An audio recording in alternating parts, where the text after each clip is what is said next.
पहले की बात है, काशी नगरी में रामदास नाम का एक मोची रहता था। वह काशी नेक दिल इंसान था, हर किसी की मदद के लिए हरदम तैयार। उसके पास कोई भी मदद मांगने के लिए आए तो उसे उदास होकर नहीं लौटना पड़ता था। एक दिन मोची रामदास रोज की तरह अपना मोची का सामान लेकर अपनी दुकान में बैठा हुआ था। उसके पास एक ब्राह्मण आया और अपना जूता सिलने के लिए दिया।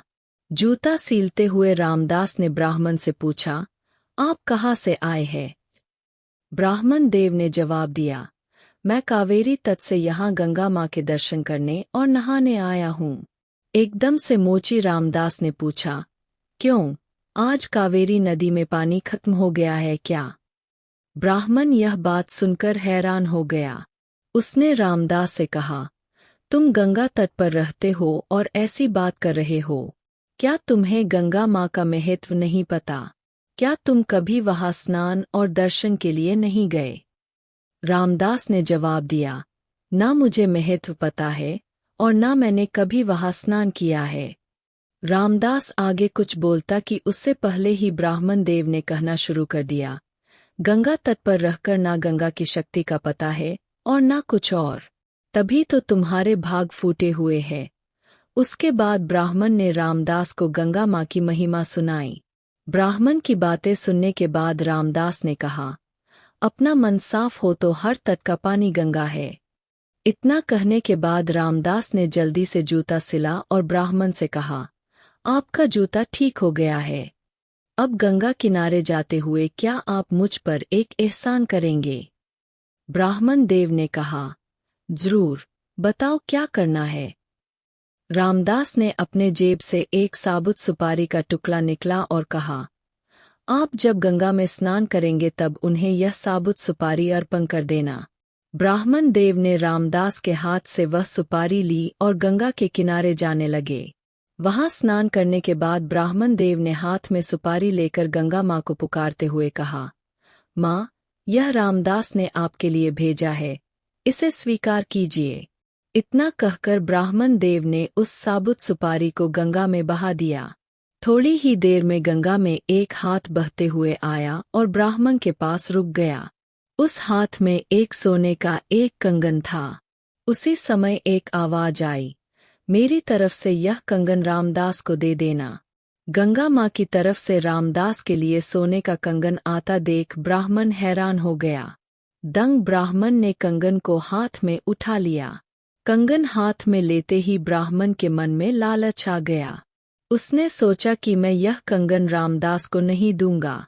आखिर रामदास को पता ही कैसे चलेगा कि माँ गंगा ने उसे कंगन देने के लिए कहा है। इस सोच के साथ ब्राह्मण आगे बढ़ने लगा। कुछ दूर जाते ही उसके मन में हुआ कि अगर मैंने यह कंगन बेचा तो पूछताछ होगी और मुझ पर चोरी का इल्जाम लग सकता है। मैं सीधे यह कंगन राजा को देता हूँ, वो खुश हो जाएंगे और इनाम भी देंगे।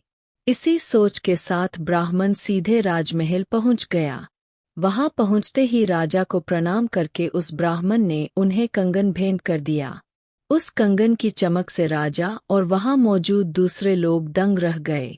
राजा ने कहा, ब्राह्मण देव, यह कंगन देखकर तो लग रहा है मानो यह स्वर्गलोक का है। राजा ने वह कंगन अपनी पत्नी को दे दिया।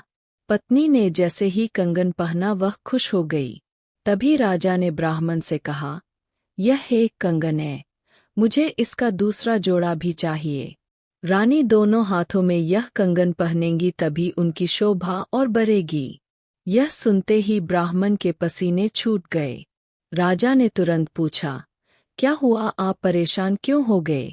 यह कंगन चोरी का तो नहीं है न?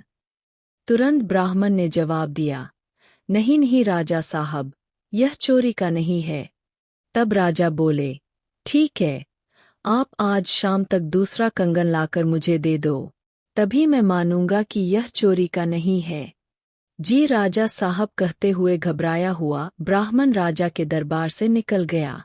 राजा ने अपने कुछ सिपाही ब्राह्मण के पीछे लगा दिए ताकि उन्हें कंगन का सच पता चल सके। राजमहल से निकालकर ब्राह्मण सीधा रामदास के पास गया। उसने गंगा माँ द्वारा दिए गए कंगन उसके मन के लालच और राजा की फरमाइश सबके बारे में रामदास को बता दिया।